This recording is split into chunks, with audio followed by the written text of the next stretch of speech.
Dopés par les fake news, les Français étaient anti-vaccins. Ils sont maintenant une majorité à vouloir se faire vacciner. Alors que s'est-il passé? C'est de suite dans Hashtag avec nos invités.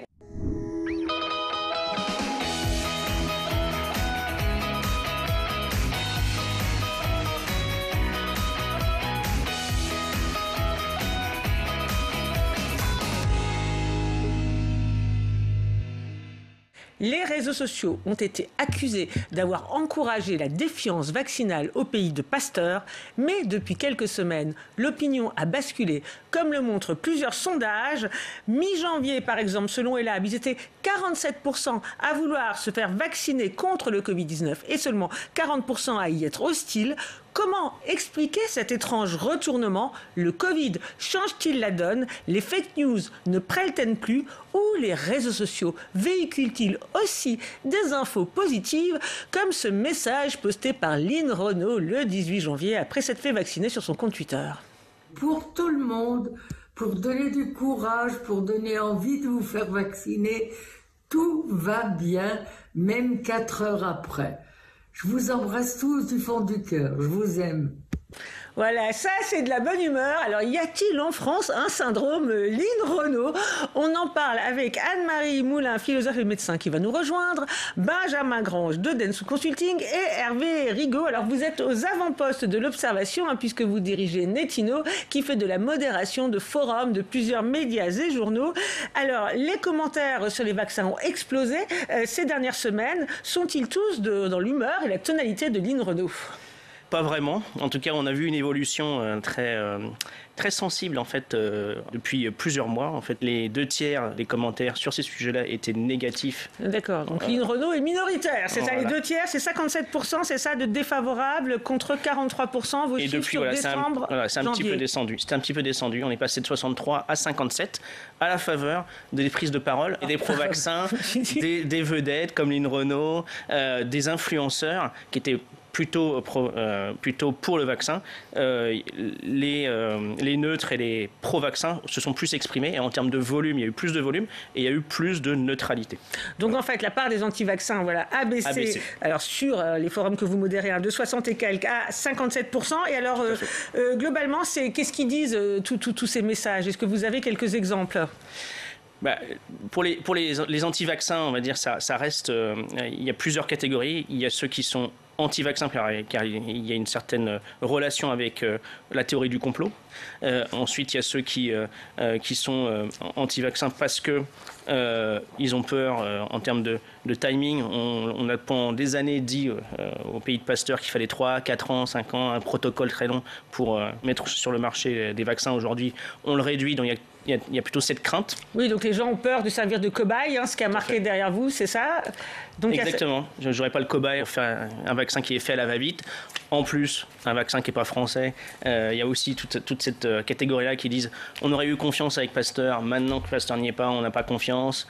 On va revenir sur tout ça, mais une petite question, parce que Benjamin Grange dit mais nous aussi on a fait notre sondage, il y a le sondage de Ellab, il y a le sondage de Dentsu Consulting qui dit à peu près la même chose, qu'il y a une majorité, presque une majorité aujourd'hui de Français qui veulent se faire vacciner, et pourtant les réseaux sociaux, vos données aussi, ils disent que le sentiment négatif, il reste encore dominant sur les réseaux sociaux. Alors, oui, comment ça se fait? Comment vous expliquez ce décalage? Et est-ce que vous observez justement la même chose que sur les forums où on voit que la part des anti-vaccins a un peu diminué, mais reste quand même majoritaire? Ça pourrait paraître paradoxal.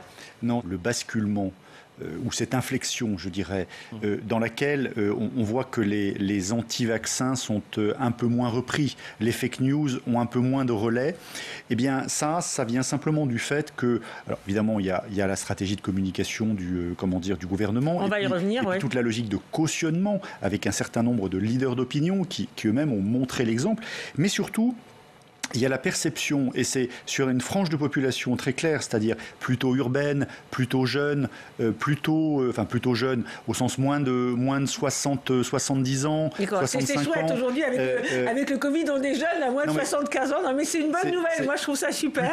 Plutôt CSP+, cette frange de population-là, aujourd'hui, elle en a tellement marre de cette phase de confinement, reconfinement, que finalement le vaccin c'est presque vu comme un mal nécessaire, voyez, un effort, une forme de concession pour un retour à la vie d'avant. Et vous retrouvez derrière l'un et l'autre cette caractéristique qu'on avait justement, ce sont plutôt les urbains, plutôt les gens entre guillemets jeunes.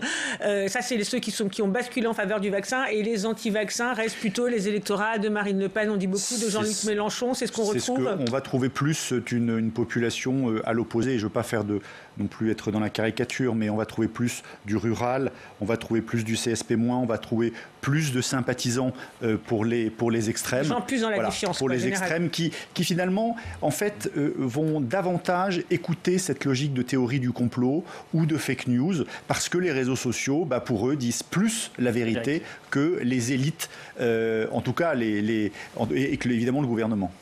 Oui, alors ce qui est intéressant, c'est ce qui m'a frappé dans les exemples de style, de commentaires, de verbatim que vous aviez sélectionnés, c'est qu'en fait, beaucoup quand même critiquent le gouvernement, alors qu'ils soient contre les vaccins, ça on peut comprendre, il y a toutes les idées de collusion que vous aviez développées, mais aussi chez les pour, alors je note une espèce d'exemple, d'exemple synthétique que vous citiez, il faut se faire vacciner si vous ne voulez pas passer votre vie enfermée, sinon ils ne vont pas nous lâcher confinement après confinement, et le il, c'est évidemment le gouvernement, donc c'est intéressant parce qu'on voit bien que là, les débats se cristallisent quand même autour du gouvernement d'une manière assez négative, chez les contre, mais aussi chez les pour.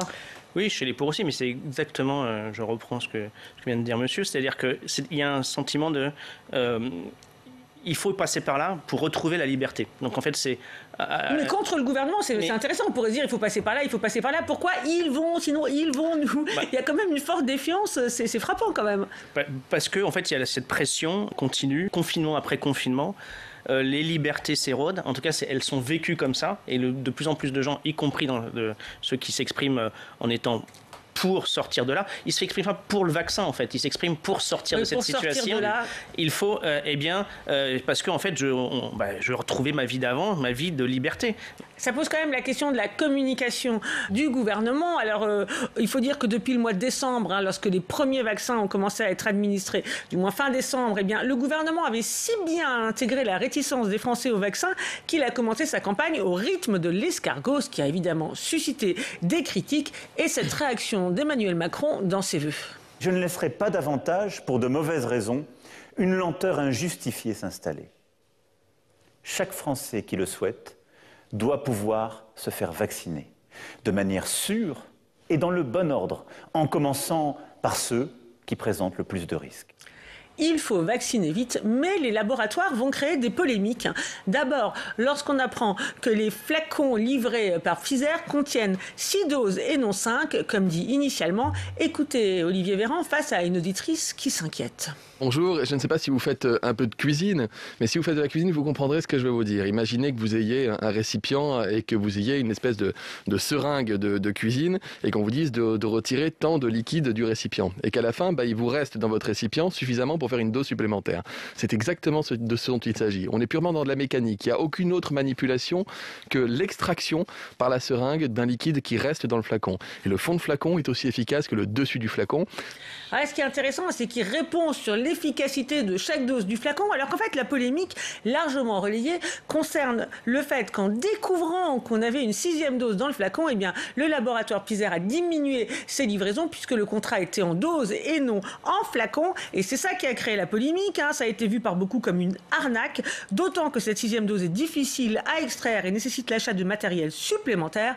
Mais cette polémique a vite été écrasée par celle concernant AstraZeneca. Alors fin janvier, le Britannique annonce qu'il ne pourra livrer qu'un quart de ces doses en février, un quart de ces doses commandées par l'Europe, qui le soupçonne d'avoir favorisé la Grande-Bretagne. Désormais hors Europe, à Bruxelles, Ursula von der Leyen voit rouge. Europe invested billions to help develop the world's first COVID-19 vaccines, to create a truly global common good. And now the companies must deliver. They must honor their obligations. Voilà, alors c'est l'Europe qui s'est chargée de commander les doses pour l'ensemble des pays, donc c'est normal que la riposte vienne du niveau européen, mais c'est frappant quand même de voir que le gouvernement, on l'a vu dans les extraits, était très peu présent sur ce sujet-là. Est-ce que ça explique pas aussi peut-être une certaine défiance comme on a pu le voir? Dans cette séquence-là sur les vaccins, depuis le 15 décembre, on assiste à 3 natures en fait de communication qui viennent se télescoper. Et c'est vrai que pour l'opinion publique, c'est pas facile. La première, c'est celle évidemment des labos. Et là, on voit bien le leadership économique. Le premier qui sort son vaccin, c'est aussi la gloire de sa nation et de sa recherche. On a l'impression que donc, les gouvernements sont faibles. Évidemment, voilà. Et donc évidemment, les compagnies pharmaceutiques sont au-dessus des gouvernements. Et on a le deuxième logique, c'est la logique industrielle. Il faut bien produire. Sauf que forcément, quand on produit, tout industriel le sait, on a un certain nombre de difficultés à produire. Et là, en fait, face à ça, on a le politique qui ne peut pas rester sans rien faire, c'est-à-dire finalement être dans une situation de passivité par rapport à ça. Oui, et alors est-ce que justement cette communication gouvernementale, notamment en France, puisqu'on voit qu'effectivement il y a eu cette réponse au niveau européen, elle a pu alimenter cette défiance vis-à-vis du gouvernement qu'on voit notamment sur les forums que vous... Tout à fait. Vous modérez. Oui, tout à fait. Non mais tout à fait en fait, parce que les réseaux sociaux sont terribles pour les politiques qui font preuve d'atermoiement, je dirais.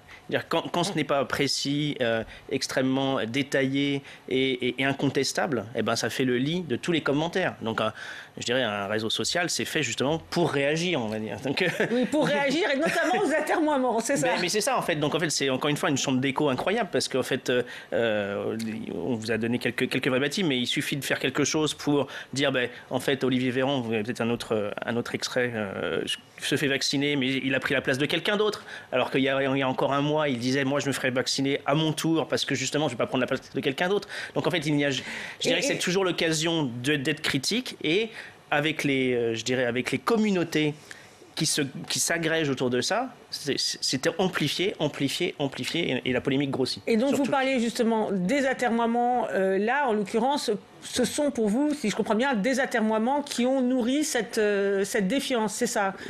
Il aurait fallu répondre de manière plus précise, parce qu'on est un peu trop dans le vague, là, c'est ça? À partir du moment où les gouvernements apparaissent faibles face à des marques commerciales, donc des laboratoires par rapport au privé, ça va alimenter des commentaires sur, justement, soit ils sont faibles et ils n'ont donc pas de pouvoir, et donc on relie ça au pouvoir des GAFA, aux Américains qui prennent... Soit ils sont dans la collusion, c'est ça? Soit ils sont dans la collusion. Mais alors il y en a un moment qui a arrêté de faire dans les atermoiements, tout ça, ça l'a énervé. C'est Emmanuel Macron qui, à un moment, change de ton. C'était face à des chercheurs.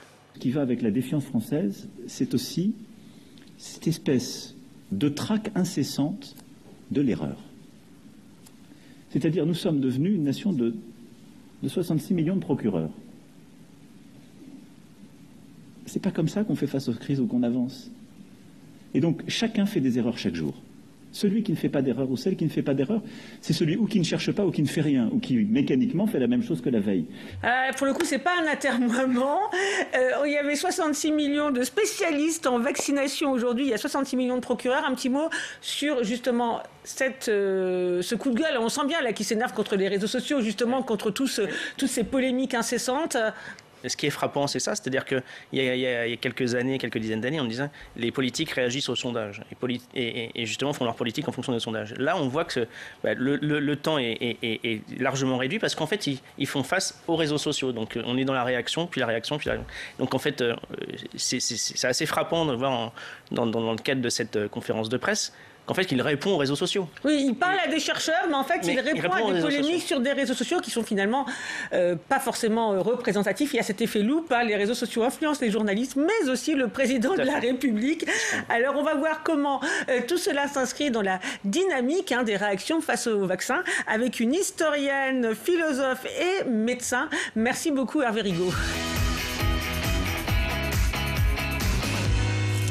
Anne-Marie Moulin, bonjour. Bonjour. Alors, vous avez écrit un ouvrage bien avant le Covid sur l'aventure de la vaccination que vous continuez d'étudier. Je voulais savoir si vous aviez un commentaire par rapport à ce qui vient d'être dit concernant les réactions des réseaux sociaux et la réaction des politiques, notamment la dernière réaction d'Emmanuel Macron qui semble répondre directement à ces polémiques sur les vaccins en vigueur sur les réseaux sociaux. Sur le changement des réactions, ce n'est pas une surprise. J'ai toujours pensé que c'était excessif de dénoncer les Français comme le leader des antivax. Je sais très bien, et nous le savons tous, que ce n'est pas 50% des gens qui sont de façon absolue hostile à la vaccination. Il y a un petit noyau qui est irréductible pour des tas de raisons, mais la plupart des gens s'échelonnent sur un continuum, et en particulier, beaucoup sont sensibles au fond, quelque part, au fait qu'on ne les écoute pas. Ils réagissent en réaction au fait qu'ils ont l'impression que leurs demandes d'explication, par exemple, ne sont pas reçues. Elles ne sont pas reçues par le médecin qui n'a pas toujours le temps, elles ne sont pas reçues par les pouvoirs publics, etc. Donc, moi, c'est ma théorie de l'amour déçu. On croyait que les vaccins, jusqu'à présent, étaient fiables, efficaces, sans danger et gratuits. Ça, c'est un point très important. Et tout d'un coup, on a découvert qu'il n'en était rien. Et à ce moment-là, il y a une sorte d'amour déçu. Oui, alors l'amour, on va dire que l'amour, il était très très déçu il y a quelque temps, et puis qu'il est moins déçu, puisque quand même, on l'a vu tout à l'heure avec Benjamin Grange et Hervé Rigaud, globalement, le sentiment favorable au vaccin s'accroît. Ça veut dire qu'il y a eu quand même un bon accompagnement à ce niveau-là du gouvernement, notamment dans les extraits qu'on vient de voir. Je crois qu'il y a d'abord un sentiment, vous le dites vous-même, vous parlez de sentiment, il y a un sentiment par-delà les explications et les raisonnements, il y a un sentiment d'angoisse vis-à-vis d'un avenir qui continuerait dans le confinement et un souhait d'en s'en sortir. Et donc ça vient confluer avec quelque part une attitude vis-à-vis de la vaccination qui n'était pas radicalement opposée. Et ça explique le réchauffement de la situation. Et alors vous dites que les Français n'étaient pas radicalement opposés, contrairement à ce qu'on a dit, parce que ça fait quand même très longtemps qu'on nous dit que les Français sont anti-vaccins au vu notamment de ce qui s'exprime sur les réseaux sociaux. Pourquoi, selon vous, on a exagéré ce côté anti-vaccin? C'est quoi? C'est lié à un effet loupe sur les réseaux sociaux? C'est lié au fait que les anti-vaccins sont très bruyants? C'est lié à quoi? Je pense qu'il y a toutes sortes de choses, en particulier le fait que les questions qui sont posées, c'est souvent les grands sondages, par exemple la grande enquête sur la vaccine hesitancy, un mot anglais pour dire des choses différentes qu'hésitation. Cette enquête a reposé sur des entretiens au téléphone. Et tout le monde sait qu'au téléphone, on ne dit pas forcément la même chose qu'en présentiel. Etc., etc. Et puis ça dépend aussi comment vous formulez les questions. Je ne suis pas une adversaire des sondages, mais je dois bien reconnaître... Vous voulez dire qu'il y a eu des biais et qu'on voit notamment ces biais en ce moment qui apparaissent avec finalement une adhésion plus forte que ce qu'on pensait au vaccin. Ça ne peut pas remplacer l'appréhension d'un large continuum où chacun a sa petite nuance. Alors, Benjamin, vous qui travaillez notamment sur les réseaux sociaux, est-ce que vous pensez qu'il y a eu justement à travers et les sondages qui ont été faits et cette focalisation sur les réseaux sociaux une surestimation peut-être des réticences au vaccin? Il y a plusieurs effets qui se cumulent. Le premier, c'est que ceux qui sont contre, ils s'expriment plus que ceux qui sont pour, qui est un phénomène assez classique. Notamment sur les réseaux sociaux. Ça veut dire qu'il y a évidemment un effet grossissant formé par les réseaux sociaux. Le deuxième point, c'est qu'il y a eu aussi une réticence qui est un petit peu historique et culturelle. C'est que dans le pays de Pasteur, eh bien, les Français s'attendaient aussi à avoir un vaccin français. Et donc là, il y a aussi une grande déception. Et donc il a fallu finalement beaucoup de réarmement en fait, de la part du gouvernement, de leaders d'opinion, d'un effet de masse aussi, avec des gens qui évidemment se faisaient vacciner et s'en portaient pas plus mal, pour finalement montrer que de manière rationnelle, en tout cas d'emporter la frange, qui est toujours celle qui est un petit peu au milieu et qui a basculé par rationalité. Comme vous le disiez. Alors, je voudrais qu'on vienne à quelques exemples concrets. On l'a dit, la dernière étape de la communication gouvernementale a été la vaccination d'Olivier Véran. Le 8 février, une image très médiatisée avec un ministre qui se dénude d'un côté pour cause de muscles trop saillants ou de chemise trop étroite. Alors, cette image, on a mis du temps à la voir car le vaccin était jusqu'à ce jour réservé parmi les soignants aux plus de 50 ans. Que pensez-vous de cette image? Est-ce qu'elle est efficace? En fait, cette image, elle est obligatoire, je dirais. Mais elle est arrivée tard. Elle est arrivée tard parce qu'il y a un souci d'exemplarité. Donc l'exemplarité veut qu'on ne passe pas avant ceux qui sont plus prioritaires que soi, d'accord, y compris si on est un membre du gouvernement. Et donc là-dessus, il se fait vacciner au bon moment. Et au moment où les soignants moins de 50 ans ont accès au vaccin. Exactement. Et la deuxième chose, c'est que lui-même, s'il ne se fait pas vacciner, il ne donne pas l'exemple. Et donc, il est obligé de le faire. Après, tout ça est une immense immense mise en scène, ça fait partie du job et il le fait d'ailleurs très bien. C'est vrai que c'est intéressant parce que c'est un symbole à cette image du dirigeant en train de se faire vacciner. On l'a vu aux États-Unis récemment avec Joe Biden et Kamala Harris qui se font vacciner tous les deux. C'était le cas aussi en France avec Roselyne Bachelot lors de la grippe H5N1. Alors ce symbole, il est important. Pourquoi ? Et autre question aussi pour vous, quand on voit les réactions, y compris à celle d'Olivier Véran, eh bien on voit qu'elles sont souvent assez virulentes, hein, et tout de suite les soupçons. Alors on se demande à quoi ça sert de vouloir faire des exemples et des symboles. Par exemple, je prends ce commentaire, il en a une sacrée dose, j'ai l'impression d'en voir moins lors des autres images de vaccination du vent, ou alors des plus âgés qui se sentent lésés en se disant voilà, le ministre finalement passe avant nous. Alors quid de ce symbole et de comment finalement faire taire la défiance?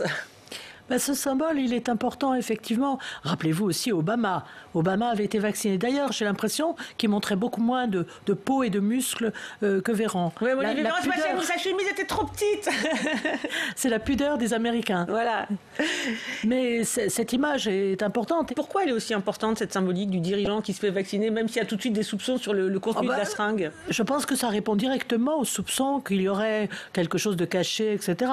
Là, c'est vrai que la vaccination en grande pompe, avec la mise en scène que vous évoquiez, c'est une réponse au fait que, quelque part, il y aurait des intérêts cachés. Ça répond vraiment au plus noir du complotisme. Et ça répond bien? À ça, oui. Parce que c'est vrai que sur les réseaux sociaux, on a l'impression qu'il y a deux catégories qui s'expriment de manière assez clivée. Alors, il y a d'un côté les anti-vaccins et les complotistes, mais sont-ils exactement les mêmes? Les deux se rejoignent-ils? Donc, cas d'école avec deux guerres de com autour de deux seringues. D'abord celle de Morissette, première vaccinée française fin décembre à l'âge de 78 ans. Alors, rapidement, des gens s'inquiètent et demandent de ses nouvelles depuis sa vaccination, ce qui fait réagir le maire de Sevran, sa commune, reprenant des messages affirmant que Morissette était décédée. Il dénonce une fake news et répond que Morissette va bien et qu'il faut la respecter. Même emballement autour d'un autre patient médiatique, le médecin animateur Michel Simès, dont la vaccination déclenche ce genre de post. Regardez bien. Voilà, en fait, il s'agit de montrer que la seringue l'ayant vacciné était rétractable et qu'il n'a en fait pas été vacciné. Un post Facebook d'un anonyme partagé plus de 6000 fois, c'est pas mal, et une réaction exaspérée de Michel Simès sur son compte Instagram. Puis je voudrais dire un petit mot à des nouveaux malades, les complotistes chroniques, une grave maladie parce qu'on est en train de voir sur les réseaux, notamment sur Facebook, que je me serais fait vacciner avec du sérum physiologique ou avec une aiguille rétractable. Vous imaginez que si c'était vrai, ça voudrait dire que le ministre de la Santé qui était là, que le médecin qui m'a fait l'injection, que les infirmières et que tout l'hôpital dans lequel ça s'est passé étaient des complices. Je ne préfère même pas vous dire ce que je pense de ce genre de rumeurs. Je me suis fait vacciner contre le Covid et tout va très bien. Voilà, dans les deux cas, on a une fake news et une réponse. Alors dans cette émission, on explique souvent que face aux fake news, c'est important de répondre, de les démonter. Est-ce que c'est le cas ici, Benjamin? Oui ou non? En fait, la difficulté par rapport à une fake news, c'est de savoir comment on répond. Parce que oui, il faut parfois répondre, mais c'est comment on répond. Parce que parfois, répondre, c'est aussi réalimenter en fait la fake news et presque remettre une pièce dans le jukebox. Même quand vous mettez en face des éléments rationnels, eh bien, vous avez encore une grande partie des gens, parfois c'est 20%, parfois ça monte à 30%, qui finalement ne changent pas d'avis par rapport même exposés à ces faits rationnels. Donc en fait, la réponse, elle est extrêmement compliquée. La plupart du temps, c'est souvent des réponses d'ordre émotionnel plus que rationnel qui arrivent finalement à là, on a de l'émotionnel, on a la colère de Michel Simès. À faire évoluer. Dans le cas, je dirais, dans le cas présent, il est allé un peu dans le détail et un peu trop dans la justification. Pour terminer, Benjamin Grandjean, le mot de la fin, puisqu'on voit bien qu'il y a toute une évolution vis-à-vis de ces vaccins qu'on a évoqués dans l'émission. Au moment de ces évolutions, quels ont été les moments depuis un an qui ont suscité des flambées de réactions? Autour de quoi ça s'est cristallisé, ce débat sur les vaccins? Alors on voit le premier pic, on l'a le 30 mars. Le 30 mars, pourquoi? Parce que si on se souvient de cette époque-là, on commence un peu à parler du process d'élaboration des vaccins. Cette époque préhistorique. Et finalement quelque chose qui vient hérisser le poil des Français, c'est le fait que peut-être qu'on ferait une partie des tests finalement en Afrique. Et donc là, c'est ça le premier pic, indignation. Et là, il y a une certaine indignation face à ça. Après, on a une période en fait assez calme. En fait, le vaccin, on n'en parle pas. Et pour les Français, c'est pas encore un sujet. C'est un sujet lointain. On ne sait pas. Et puis, d'un coup, on a le mi-novembre l'annonce du vaccin Pfizer. Et là, ça se clive en 3 grands segments. Les contre, bon, on en a beaucoup parlé, pour différentes raisons. Et puis, ceux qui ne savent pas bien, qui sont neutres, plus ou moins positifs. Et puis, évidemment, ceux qui se disent, ça y est, c'est une lueur d'espoir, c'est peut-être la porte de sortie de cette crise sanitaire. Et puis, fin décembre, ça y est, on rentre dans une mauvaise nouvelle, puisque la campagne de vaccination, je vous rappelle qu'elle commence en fait aux États-Unis. Et là, on a un infirmier américain testé positif à la Covid 8 jours après s'être fait vacciner. Et effectivement, même si scientifiquement tout ça est tout à fait, tout à fait explicable, c'est vrai que c'est une mauvaise nouvelle. En tout cas, c'est dingue. Je pensais que vous alliez venir fin décembre, on a une mauvaise nouvelle. Les Français ne sont pas vaccinés assez vite. Non, c'est un fait divers. En fait, c'est un cas très singulier qui suscite la défiance. C'est assez incroyable. Voilà. Et donc on continue début janvier avec beaucoup de réticences sur les vaccins, largement alimentés en fait par leurs effets secondaires, sur lesquels on pose encore beaucoup de questions. Et d'ailleurs tout ce qu'on a vu comme illustration de gens qui se font vacciner, qui ce soit des leaders ou simplement finalement des seniors, ça répond à cette logique d'effets secondaires. Et à partir de mi-janvier, on a finalement, pour résumer, un état d'esprit qui se cristallise autour de le vaccin, c'est un moyen d'accélérer le retour à la vie d'avant. Un commentaire rapide, parce que c'est la fin de l'émission, sur ces différents moments. C'est vrai que c'est surprenant de voir que c'est cet infirmier américain vacciné qui contracte le Covid, qui suscite tant de réactions. On pourrait s'attendre à ce que ce soit des informations, on va dire, plus fondamentales. C'est surprenant, non ? Ce qui est important, c'est que justement la démocratie joue, c'est-à-dire que tout le monde observe ce qui se passe et puis signaler les moindres effets secondaires et tout ça. C'est le lanceur d'alerte, c'est ça. Dès qu'il y a un cas suspect, il est mis C'est la démocratie. Pour une fois, on va peut-être y arriver. Bon, merci de nous avoir vaccinés contre les interprétations hâtives. Une injection de 26 minutes 30 suffit, mais les doses de rappel sont disponibles en replay et la semaine prochaine à l'antenne. Merci. J'aurais voulu que vous insistiez davantage pour faire sauter le mot procureur. Alors allez-y, ça tombe bien parce qu'on a toujours un petit mot de la fin dans notre générique. 60 millions d'observateurs, oui. 60 millions de procureurs, non. C'est tout la question du rôle des médias sociaux. C'est vrai qu'ils se transforment parfois en procureurs, mais en même temps, ils exercent une vraie fonction, une fonction quelque part authentique, c'est celle de témoins et d'observateurs.